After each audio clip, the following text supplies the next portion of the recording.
Live from Colorado Springs, it's the First Dibs podcast with our hosts, John Deisty and Justin Underwood. Buckle up and let's go for a ride.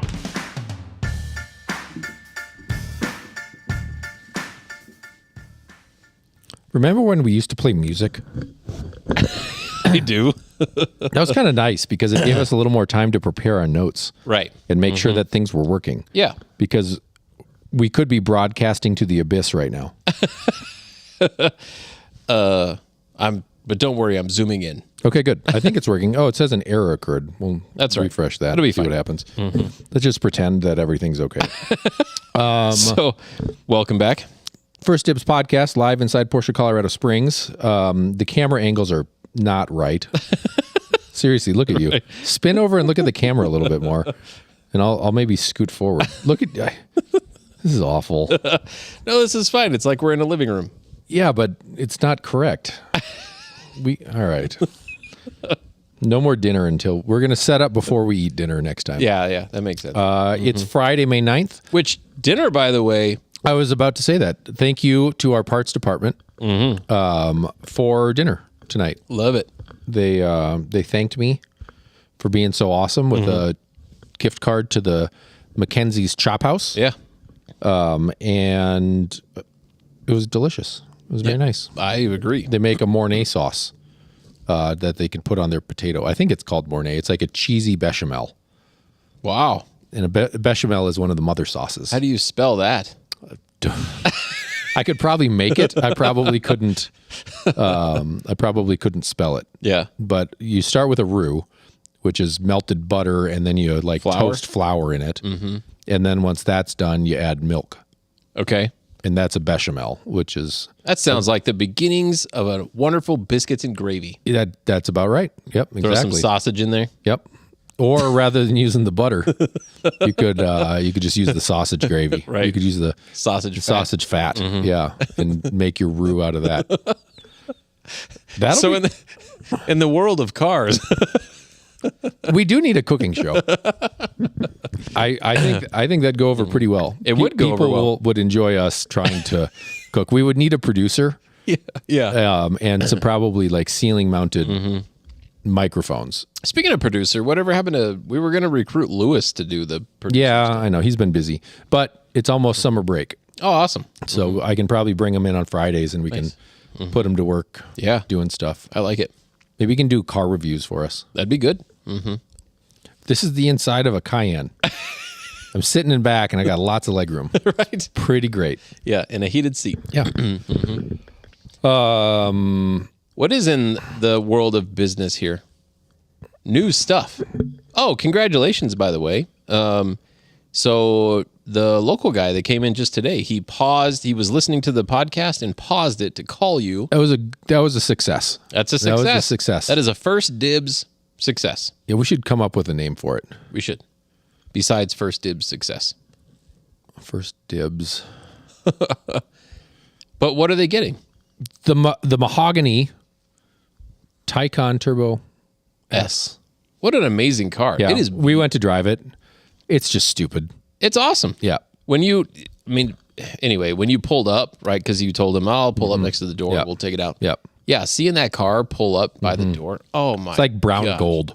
It is so hot. That car is so cool. So cool. Yep. So that'll be fun. Yeah. We can't mention it on the show though, because he was not supposed to be here shopping on Mother's Day weekend. Well, it's not the weekend. It's Friday. Okay, fair.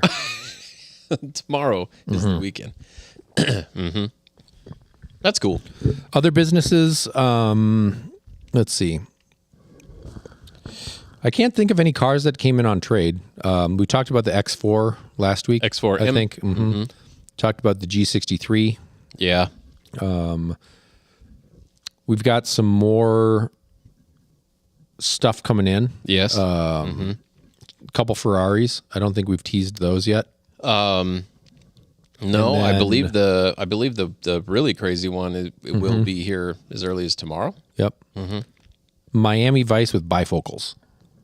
Yeah, right. Is what I'd call that one. That's good. That's good. I'm pretty anxious to see that car because I mean I'm you know I tell people I'm not like a true car guy. You're a true car guy. I'm a Porsche car guy. Like that, and the reason I say that is because that's all I know. Where you have a vast knowledge of many a car. Yeah. I'm not as specialized. If you asked me to change the spark plugs on a 964, Yeah. I might pop the frunk first. Okay. Yeah. So no, that's a good way to put it. I'm very specialized in one product. Yeah. So to me, when I hear something like this Ferrari coming in, I have a general understanding of the kind of the time frame and some significance with the car, but I don't know anything about it. So it's basically the end of the Testarossa line. Okay. After this car, they went back to the front engine V12s. Oh wow. With the 550, we had that 575 that came in with the flappy paddles. Yep. This is the car that kind of the 575 was like the .2 of the 550, Okay. and this is the car that immediately preceded that, Right. which was kind of a .3, I guess. There were Testarossas, then there were 512 TRs, and then Yep. there was the 512M, which was kind of the Right. modificata in Okay. Italian, is what that meant, and it was kind of the final. They didn't have pop-up headlights. That's why I called it bifocals. Yeah. This is the GT2 RS. This is we're going out. It's the end of the end. line. Yep, exactly. We've learned everything that we could learn about this model. Yeah, I'm excited to try sitting in it because I'm not sure if dimensions changed much between I've sat in I think an 87 Testarossa. I haven't been in anything newer than that, I don't think. So curious to know if that changed it at all and the visuals just Sure. remained the same or what. But that'll be cool. We should, when we get some of this stuff in that we haven't really had exposure to, let's go do a driving video. Yeah. We'll go, we'll put 20 miles on it. We'll drive up to the start of Pikes Peak and then switch drivers and then drive down and record it. Okay. I like that. Okay. Good deal. Yeah. Another unique car that's coming in tomorrow. Our out-of-state friends in Arkansas, they might dig this one, but we've got a 993 Cabriolet with a Tiptronic that's coming in.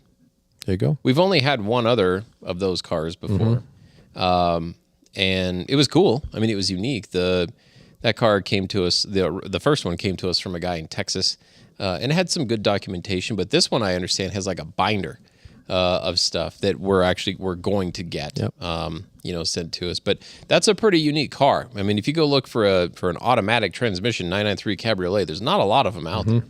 Especially ones that are, very, very well cared for and documented. I think it's one owner. I think it was just one owner, so that'll be cool. Yeah. We got to stop first dibbing ourselves, though. Yeah. That's not fair.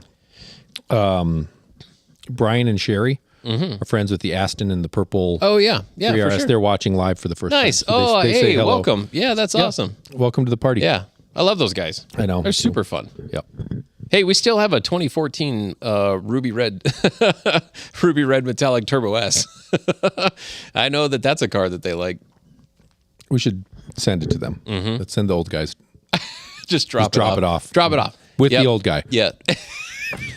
Invoice. He's going to live with you until you buy the car or send it back. Right. Yeah, we'll send the invoice in FedEx. We'll Yeah. track it. We'll make sure you took delivery. Yeah. That's awesome. Yeah, thanks for joining. That's super fun. So yeah, no, you're right. I mean, as far as trades go, I mean, it's kind of a weird time still, as far as the activity level that's going on because it's busy some days. Like we did a couple deliveries today, I think, and then other days when it's raining, super crazy. It seems like it slows down a little bit, but the world of internet activity, I think, has been good, has been strong.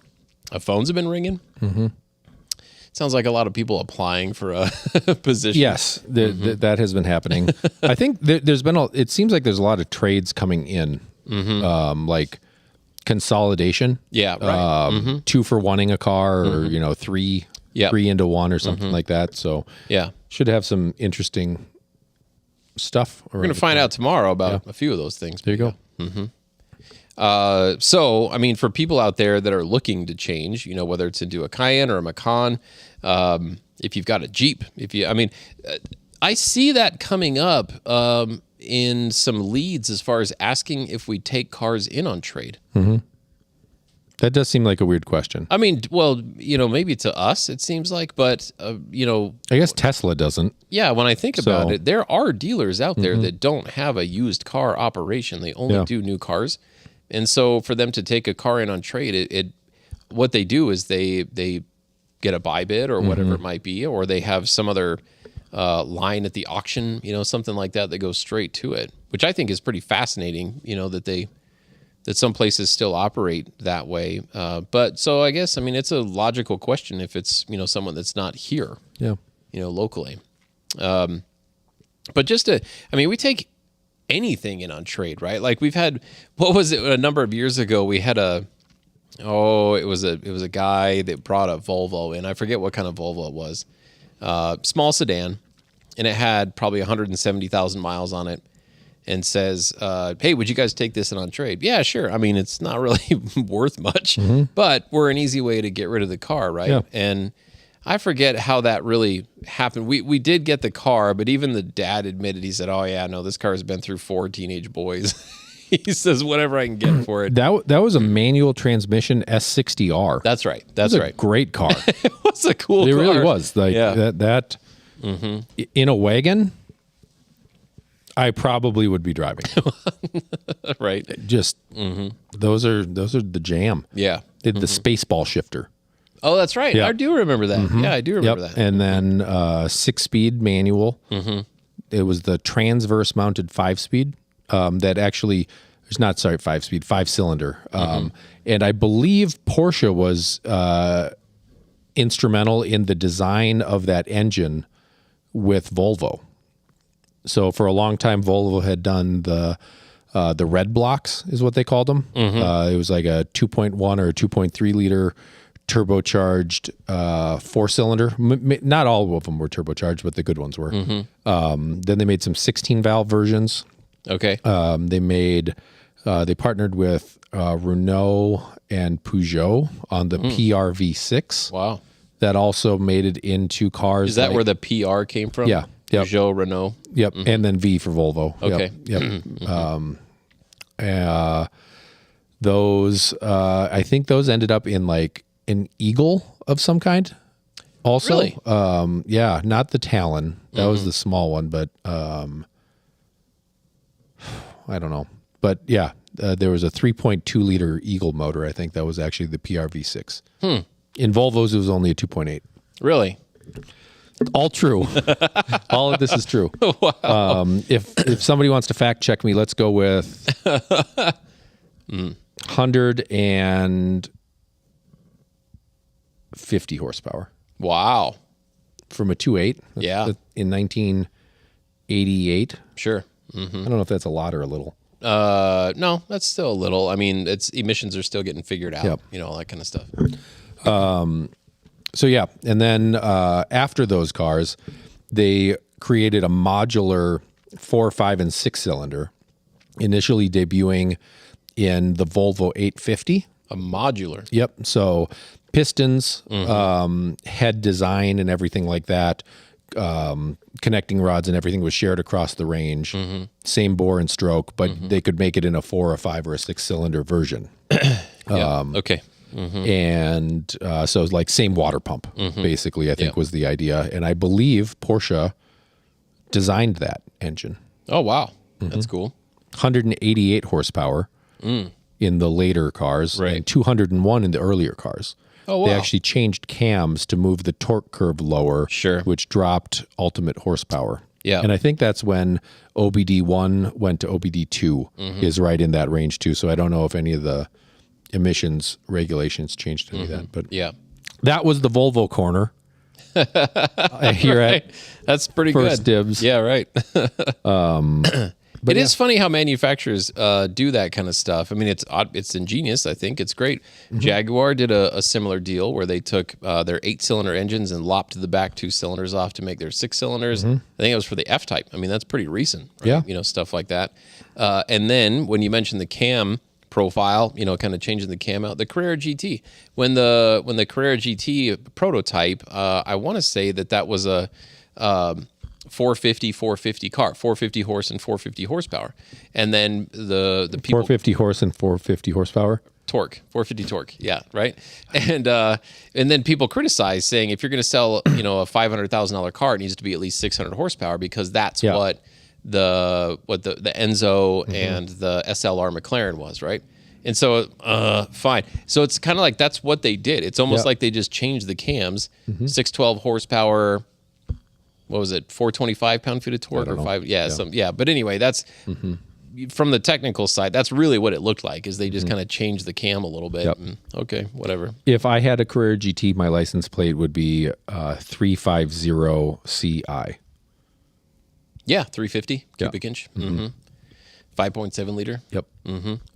The math, 61.023715, I think. So if you take liters, so 5.7 liters times 61.023714 or 5, that gives you the cubic inch. And then obviously vice versa, divide it. Cubic inch, get liters. Yeah. There you go. Nerd alert. This one's tough. I can't figure out kilometers to miles, but I can tell you how to convert liters to basically cubic half. inch. Oh my gosh, that's from a long time ago. Wow. So ridiculous. Yep. Do you want a question? This might help. This might help get us out of this. Let's get out of this corner. Stephen H., what services can a Porsche Classic partner provide compared to a standard Porsche dealership? Follow-up. Are Classic partners required to participate in the Classic Restoration Challenge? Yeah. The second part of that question is yes. Even though they say that no, you're not required to. Yes, they make us required to. They do make us participate in the Porsche Classic Restoration Challenge. This year we have this awesome, beautiful black over tan 993 Targa. Well, right now it's not. I mean, right now it's kind of a shit pile. Well, I mean, the floors are all rusted out. The engine's running on 3.5 cylinders. Yeah. The transmission only goes into the odd gears. Yeah. And reverse is not odd. Well, first and reverse are on the same. Yeah, but reverse, I don't know why reverse doesn't work. It doesn't even, it has a milk crate for a seat. So it's a 993 Targa is what's going to be presented at the Porsche Classic Restoration Challenge in Monterey coming up in August. Super fun project. And Alfred, ask for Alfred, is our classic, our excuse me, our primary classic technician. He's done all of our classic restoration challenges, I believe. Has he? That makes sense. Was he here for the? Sure. Yeah, I mean, he did the 356 restoration. He did the 996. Was he here for the 996? I don't. That card is kind of. I think that phoned that one in. That's the one where we kind of had to wing it. And the body shop technically did that one. The body shop did that one. Yeah. That's right. Yeah, they painted it. Yeah. Was that the first one? I think that was the first one, actually. That's when we found out, oh, no, you have to do this. Like, what? No, I thought... Yeah. All right. No, you guys have to do this. So anyway, yeah. So they pretty much force us to participate with that. But as far as what services can a Porsche Classic partner provide compared to a standard Porsche dealership? So there's a lot of certification requirements, and that includes technical training. In order to be a Classic partner is that we have to have a minimum of certified Classic technicians, and that's very, very specific training. I got to tell you, man, in order to be a Classic technician with Porsche, it is tough. I remember when Jeb was going through it. Oh, he was sweating bullets. Yeah. He was here late at night practicing setting up differentials because he didn't know. There was a practical review where they brought you to, I think it was Atlanta. Yep. And they broke a car. Right. And you had to fix it. Well, there's that. I mean, there's almost like the mystery shop kind of thing, like you got to do it. But yes, no, part of that was can you rebuild a transmission? Can you set up a differential properly? And it's a proctored test, right? I mean, like there's somebody standing there with you, watching you do this stuff, and they're not like guiding you. They're not giving you hints or whatever. You have to be able to know how to do all this stuff. It's kind of fascinating to me how many technicians don't want any part of the classic car side of things. We have a few technicians that they've moved here because we are classic partners, and they're interested in it. They're pretty fascinated by it. We're super lucky that we have Alfred Nader here. He came to us already a certified Porsche Classic guy from Porsche Jacksonville, which is the old Brumos. He's actually one of the first guys in the country to be certified, as was Jeb. And we have Matt Strand as well. We have to have dedicated service advisors, parts personnel. We have to have the tooling, some facilities, people like me, as far as with some of the knowledge and the training in the experience. So I guess in the reality of things, on a Porsche Classic partner, not only is it on the technical side, as far as that when you take your classic Porsche to that center, that there's someone in the shop that actually knows, how to service your car properly. Yeah, the guy changing the oil can do more than just change the oil. Correct. Yes. No. Absolutely. But it's quite a bit of time. It's quite a bit of education, right, that's involved with it. Whereas there's a lot of dealers out there that will say, yes, we service classic cars, and there's a lot of dealers that aren't classic certified, right? However, there's a lot of dealers out there that are kind of taught to say, yes, we service classic cars. And the reality is that they have nobody in the shop that has any want or desire or knowledge of how to work on your car. That's been the hard part with my Volvo. For sure. Is finding somebody that's actually sure, they could change the oil or whatever, but I'm to the point where I need somebody that's excited about what it is and wants to help me solve the issues. Yeah. And, I don't want somebody that doesn't want to do it. Right. So Yeah, no, absolutely. We get first right of refusal to some things when it comes to classic parts. We're the only dealers, partners, I should say, that are able to do classic technical certificates. At least those properly. are like the new certificate of authenticity, basically. We document a car, we document the condition of the car as it is in front of us right now. Correct. And document what the engine number is, the body number is, the transmission number is, and send all that information to Porsche. Yep. And they say, these are correct or these are not correct. Yeah. So yeah, they send the information back. There's pictures. There's specific photos taken of the car. But like John said, we're documenting that car at a specific moment in time. And the idea, just like, certificate of authenticity doesn't mean anything. Yeah. Right. this is what it was. Yeah, this is what it was. And then I changed the transmission yesterday. Right. Yeah. No, that question got eliminated pretty quickly. Do you have a COA? No, I don't need one. Right. And now they don't even do them like they do them for new cars, but you can't order them for old cars. I do wish the CTC came with a picture of the car decks.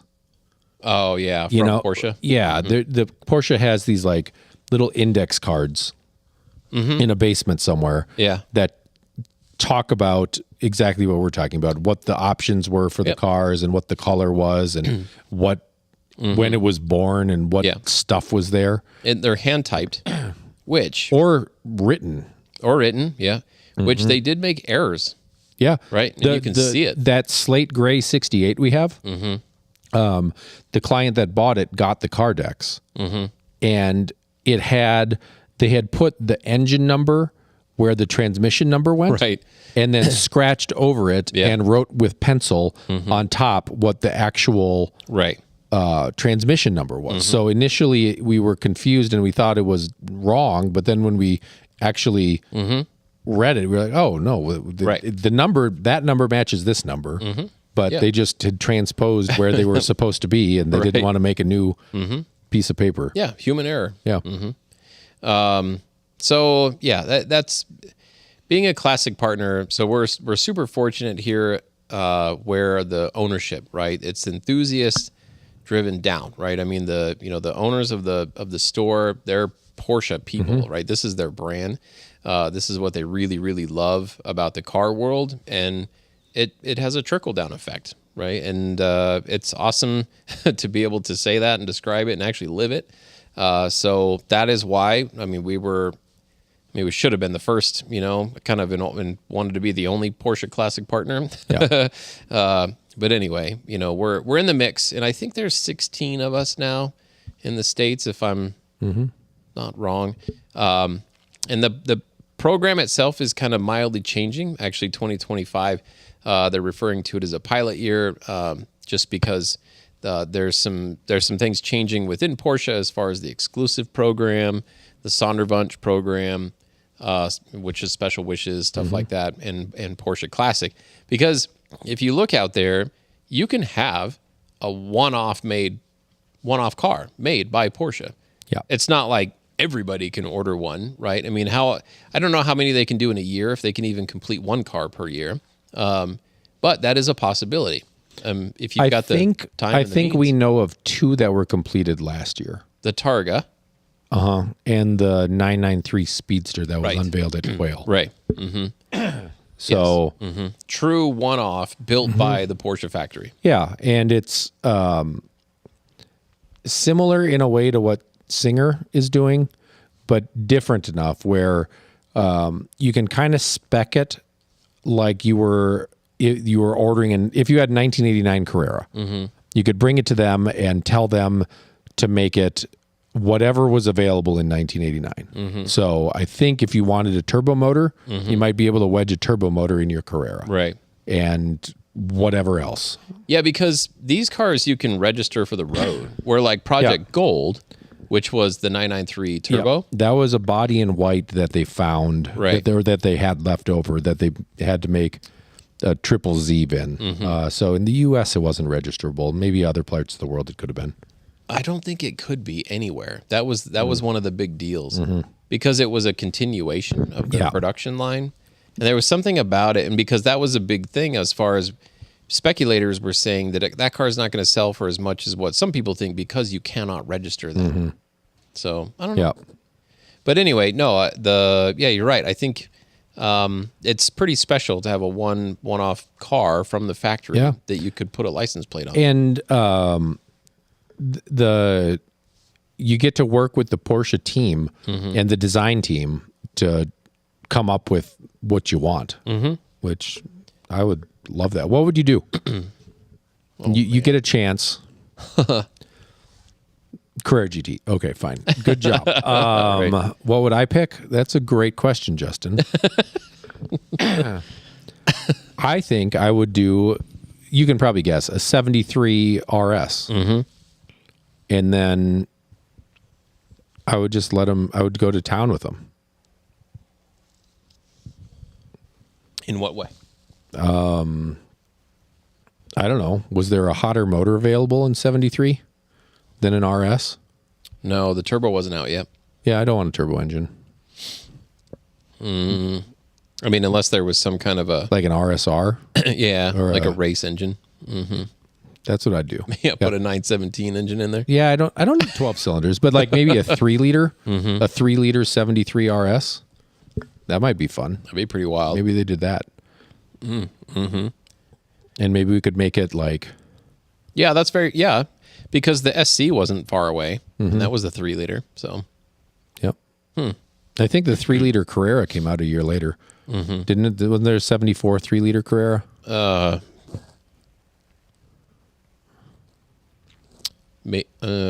Wow. Maybe. Pretty sure. 74 or 75. Yeah. But anyway. So something like that. Yeah, that's pretty cool. I'd keep it narrow body. Keep the ducktail. Maybe do like the inverse of the white and green, and make it like ice green with white stripes. Is it raining? Yeah. Yeah, definitely raining. Dang it. This is bad radio. Is your truck open or something? Did you leave your windows down? No. I can just hear it. No, I like that. I think that's cool. It is funny that you mentioned that because I still love the SC. I really, really love a 79 SC. But I was trying to think as far, as you were talking about describing the 73 RS and the kind of the cool factors of things about it at the time. I would give it maybe like a little bit of a different stance like bigger rear wheels. Have you ever stuff like seen that. an SCRS? Not in person. Yeah. So yeah, I guess something along those lines. No big tail or anything. Just keep it really true to its form. But I think I would, like you say, work with the factory as far as speccing out just kind of like the cool bits, that came out. Like they had in my own personal opinion, kind of a cheesy shifter boot, for a while, and just do a leather shifter boot instead of a rubber thing. Yeah. Would you do the like sideways 4-spoke or the 3-spoke wheel? Ooh. Because I think those were SCs were 3-spokes, right? 3-spoke. Yeah. I would stick with 3-spoke. Yeah. Yeah. No, I like that. I think that would be really fun. That'd be pretty awesome. But yeah, it's all brand new. That's the thing. And ironic is part of that car is being made by the people that built it when it was new. I mean, that's a reality. There's guys working in the classic factory that were building 964 transmissions when that was a brand new thing, building cool. G50s, and they were working for Porsche before the G50 transmission, right? Yeah. Who better, right, to assemble all that stuff? It's, for them, it's like getting up and making donuts. They're just like, oh, yeah, Yeah. whatever. Well, I know how to set these up. I hope they are able to expand that and bring the cost of it down. Yeah, yes, that would be awesome. Yeah, I mean, because a Singer is $1 million plus a car. Yeah, right. If you could do, if you could bring Porsche an SC, and for $300,000, you got to check all your boxes, and they made it new and gave it back to you. Right. Whew. That's pretty good. That's compelling. That's pretty good. That's really compelling because but I just don't know how you'd do it. You'd need like an assembly line of people doing it. Kinda. Yeah. No, you would. In order to make it. Yes. However, that takes away from some of the specialty. Special. I don't think it does. I think it makes it just as special. Just more people get to experience how awesome it is. Yeah, I think it would be fun for more people to be able to experience it. I don't necessarily think that anyone that wants to should be able to experience it. You know what I mean? $300,000. I think it should be. I think it should be something that's kind of difficult to obtain. Okay, so write us a letter. Tell us why, and we will bring it to my son's English teacher and have them grammarize it, and you'll get a grade. And it has to be a B+ or better from the English teacher for us to consider. Okay. And then best story wins. Oh, that's cool. What do they win? To do it. Oh, wow. You just get to do it if we approve you. You can apply. Yeah. With Porsche. If you win. Cool.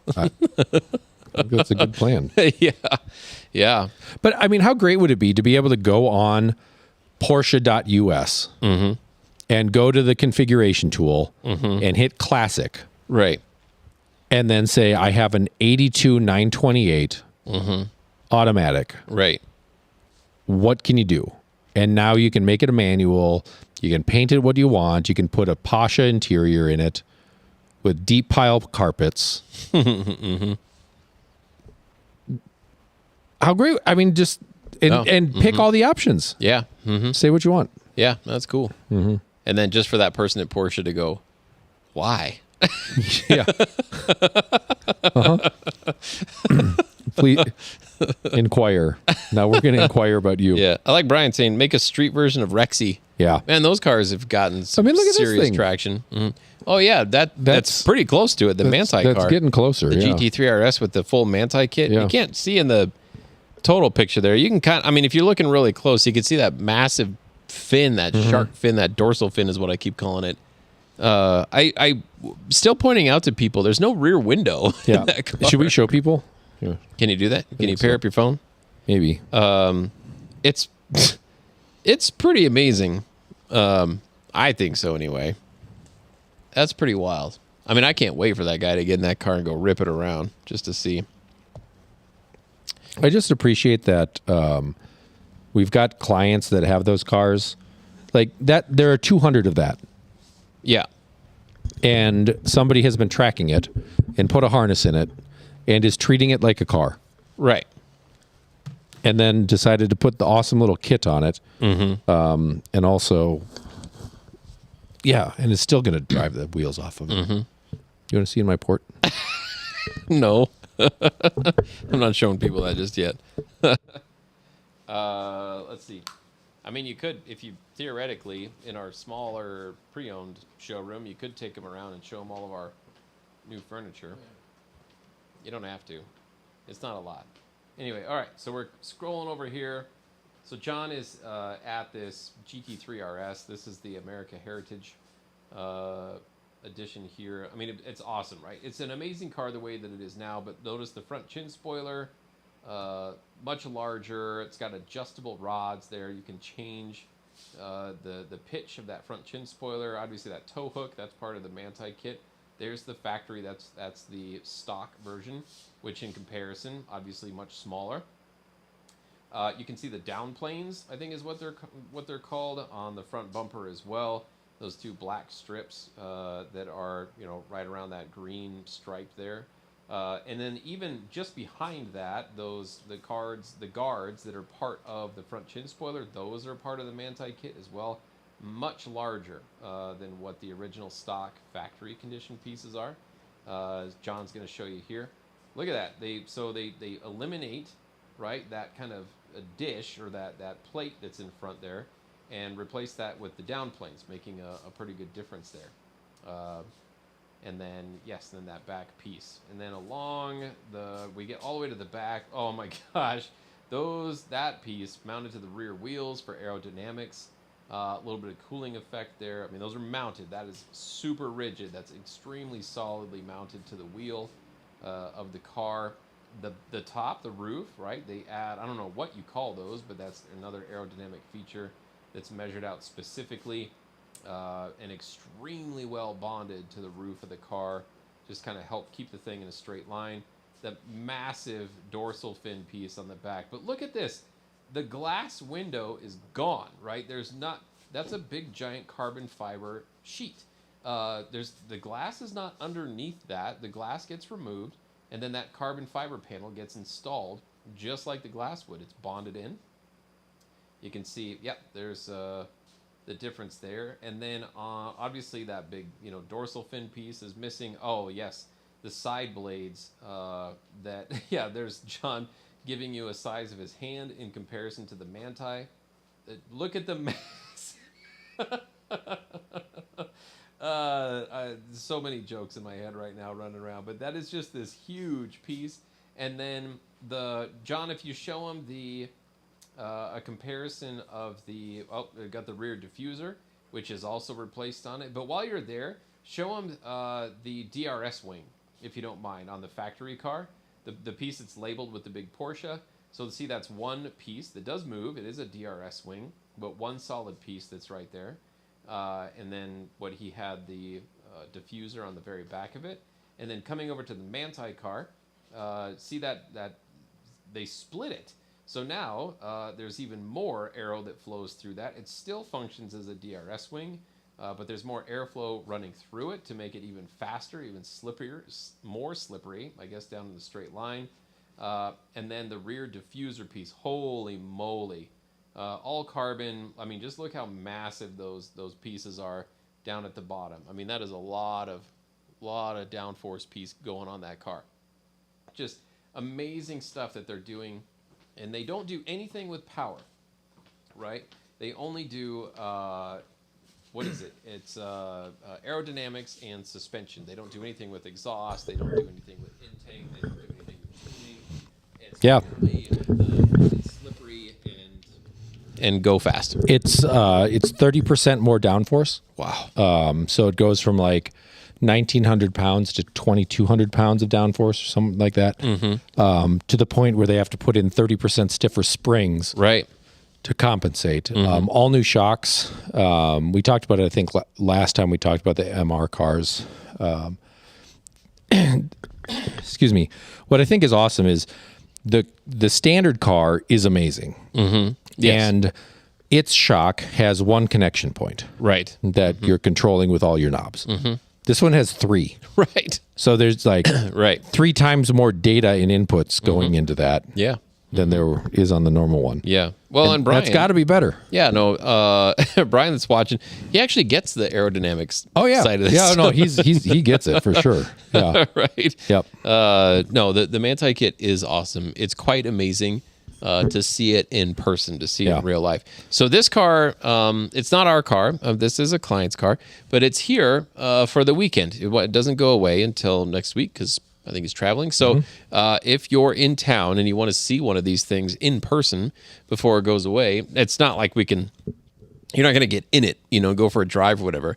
But just seeing all of the Manti stuff and how amazingly well it's crafted, right, and installed. I mean, thanks to Garrett, right, our Manti technician that's here. It's super cool. It's very impressive in person. And then John, thanks for holding up your hand to show the difference in the size. My hand didn't change size. That wasn't like one of those like this is a big fish poses. It's huge. it's pretty stunning. That's crazy. Yeah, it's pretty stunning. So anyway, I love it. I love that we're doing these kits for these cars. Very special stuff. Good job, Porsche. Yeah, absolutely. Good job, Manti. Maybe they could do a Mantide 73 RS for me. That's interesting. I want DuckTales on my DuckTale. Can we do that? Right. Yeah. That would be pretty fun. Yeah. Rear glass delete. Rear glass. I don't don't put anything back. Right. Just delete it. Delete it. Just get rid of that. Yeah. It'll be fine. Have you talking to your other client that had the kit put on? Have I talking to him? Talking to him? I have been talking to him. Yeah. He sent me a video Right. of him doing another burnout. And what I suggested is that he had to be going faster for the aero kit stuff to work. Right. At 20 miles an hour doing donuts.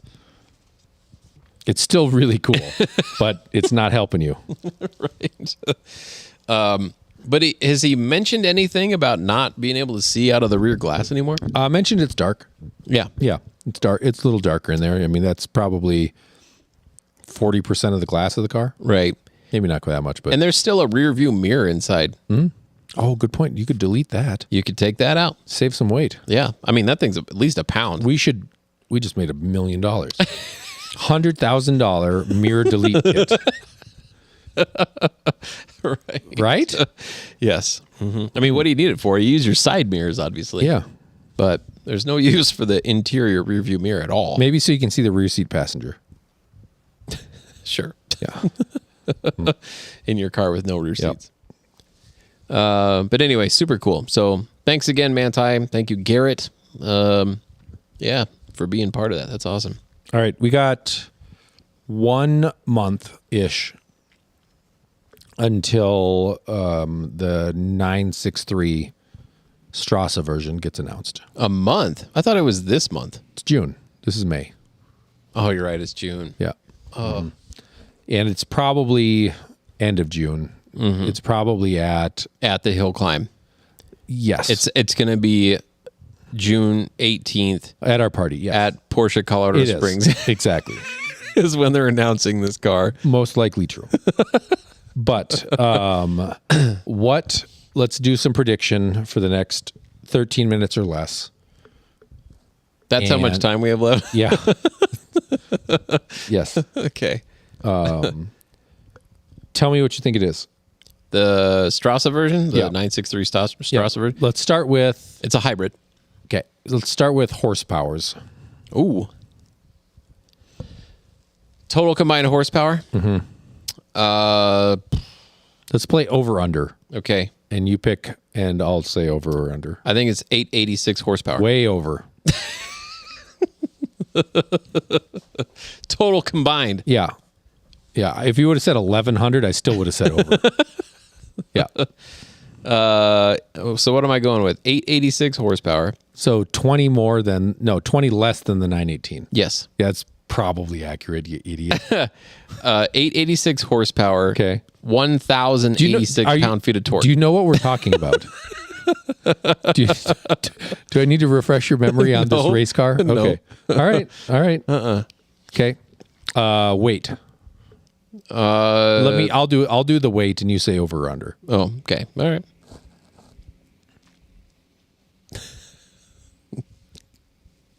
2834. Way under. Whoa. I think it's going to be a portly car. You think I'm under? I think you're under. Oh, then you're supposed to say over. You're taking the over. Oh, it's yeah. going to yeah. weigh more than that. Yeah. I'm taking the over. Mm-hmm. Okay. Okay. Yep. So you think it's a fatty? All right. I think it's a fatty. Fair enough. Rear tire width. Ooh, that's a good one. 395. That's good. Do they measure that with a yardstick? Have you seen? It's a half a yard. Have you seen the tire that we have mounted? No, I know. That's true. That's good. All right. So they're coming out with a whole new tire manufacturing plant for Justin's tires for this thing. 395. I'll go under 375s. Oh, I'm gonna okay. say you're right. They're just massive, but you're an inch big. Thank you. Cup holders. No. You're going 0? 0. I'm going over. Okay. Well, okay. It's not a cup holder. It's a drink bag. There's going to be a drink bag with a hose and squirt me in the face button. That counts as a cup holder. You just put your cup in the back. Okay. Screw it in, and it pumps the coffee through your straw. That's a $1 billion idea right there. It exists in race cars. Right? Yeah. Let's see what else. Front axle lift. Yes or no? Yes. Okay. Agree. Sorry. Equal. Yes. Okay. That thing does 2,200 pounds of downforce. How much downforce on the new race car?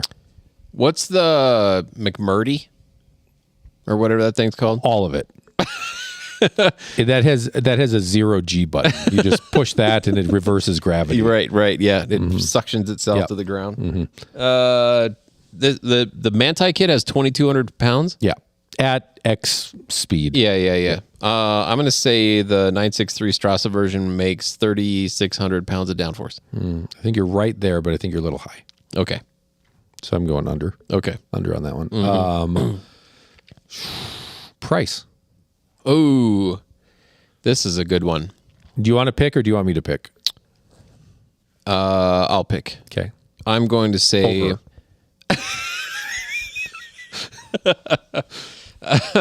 Pre-tariff. This is MSRP. Base. No tariff. Base MSRP. Yep. No options whatsoever. Yep. 1.86 million. You're halfway there.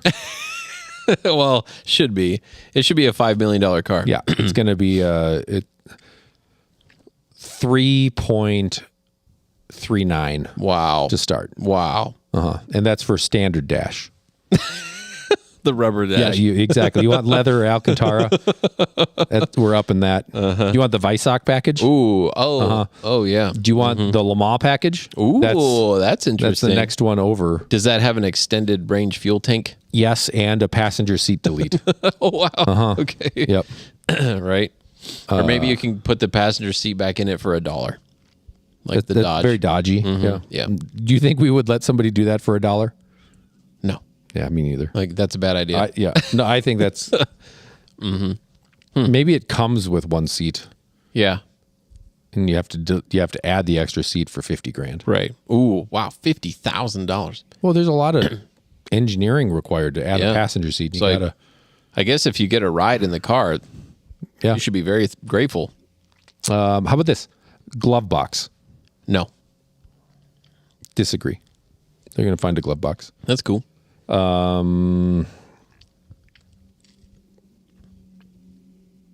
Is there going to be a Mantide kit for it?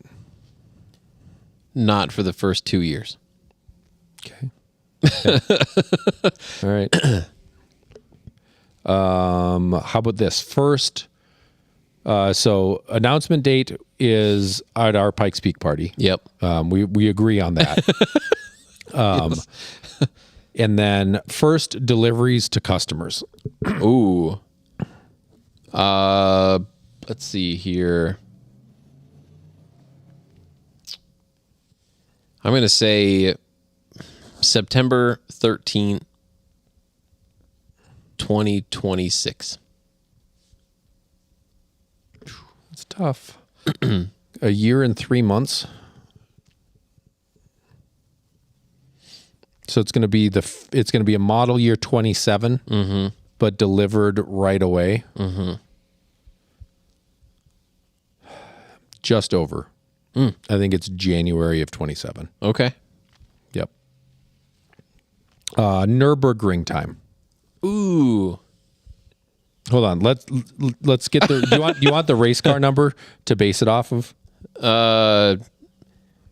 Because what they did the 919 Evo, right? No, not that. I mean, not the no. What 918 was what 713 7. What was the 918 time? I think it broke 7. Okay, so And that car will do 649. the Manti car. Yeah. Yeah. Oh yeah. Yeah. I'll give you one more hint. The 919, which was the previous hybrid. I don't know how racing classes changed. If the new ones are faster or slower than that.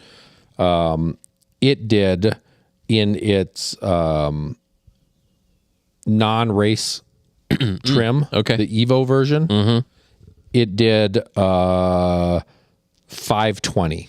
Okay, that's funny because I was thinking 519 in my brain. Yeah, you're right. 519.55. Okay.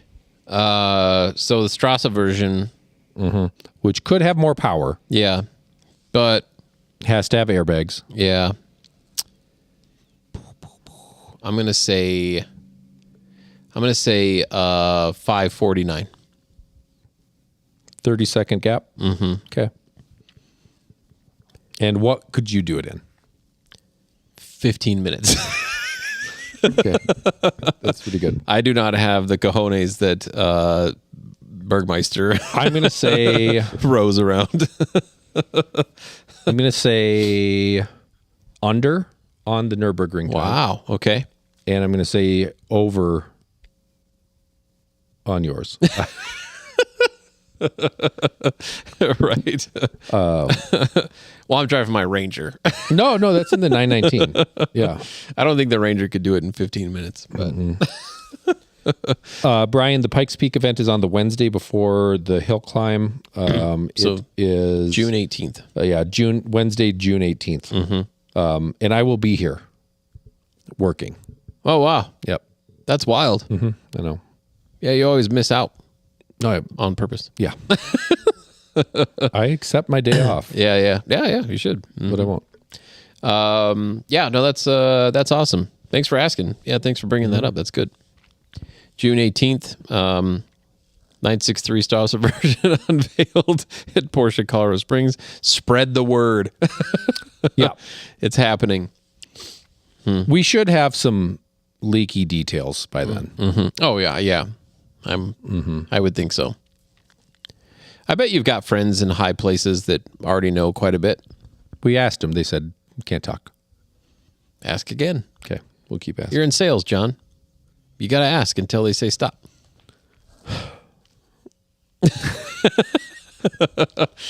There was a direction my brain wanted to go there, and I stopped. Or no means no. Yeah, that's what it was. Yep, that was it. Okay, how big? That's a good point. How big were the tires on this thing? Ooh, max revs. Oh, that's an awesome point. Hey, you know what? Let's go to 11,000. That's a lot. I'm gonna go I'm gonna go under 10.5. Okay. Might as well be 11. It should be, but it's just not quite. Yeah. 10,000 RPM.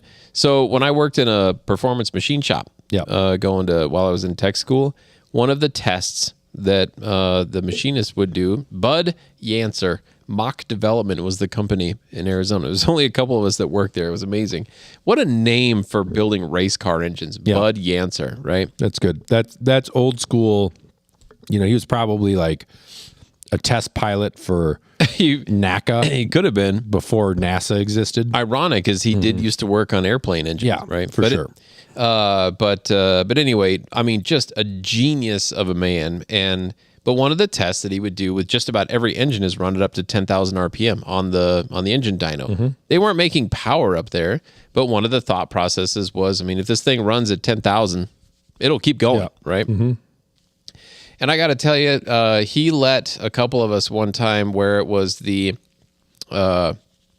rocker shaft covers, cylinder head covers, right, was off.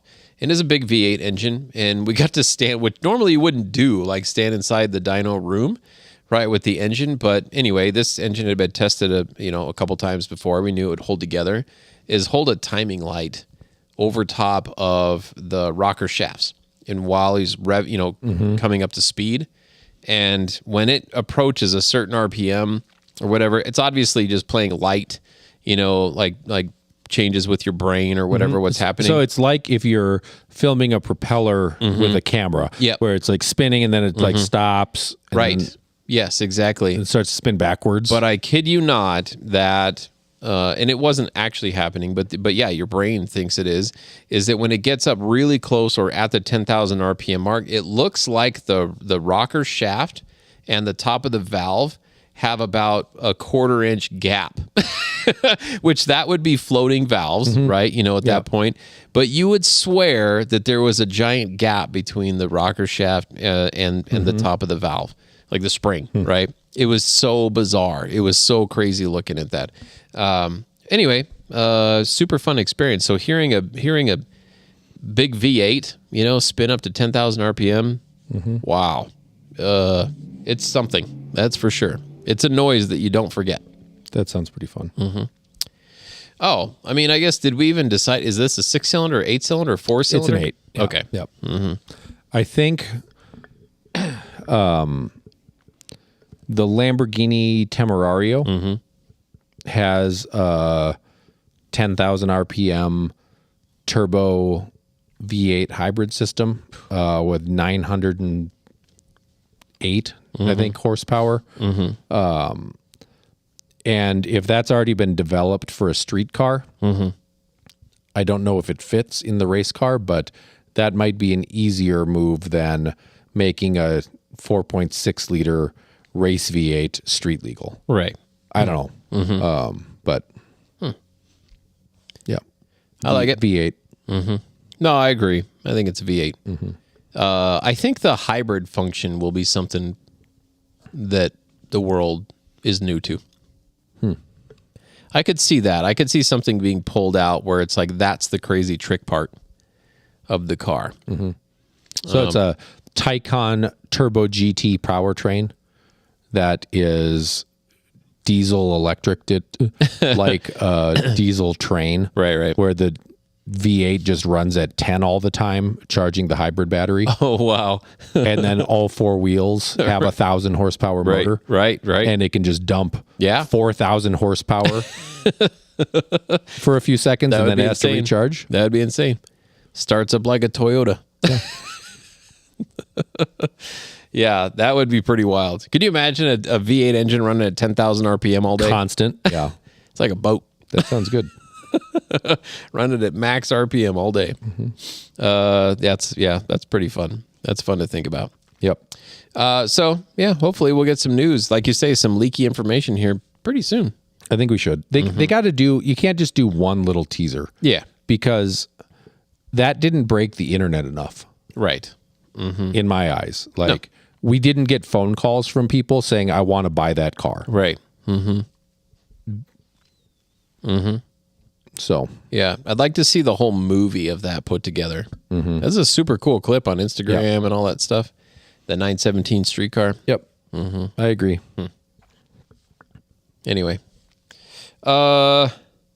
Smoking package. Of course, it's German. Yeah. Smoking package. That's a good one. I was also Absolutely. thinking radio. Yeah, radio. I think optional. Yeah. Rear view mirror backup camera, Yeah. something like that. Yeah. I could see that. Yep. I wonder if they would do air conditioning as an option. I think that would just be standard. I think you got to have it. Yeah. Yeah, you do. Yeah, you do. All right. Well, Good stuff. Well, is that it? I was done before we started. So, Yeah. No, that dinner was awesome.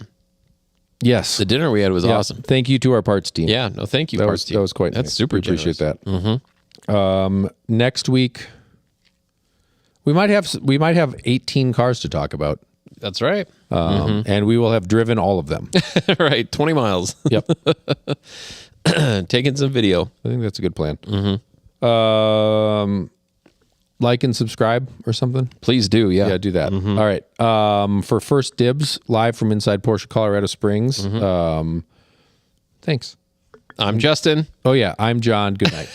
Have a good night, everybody.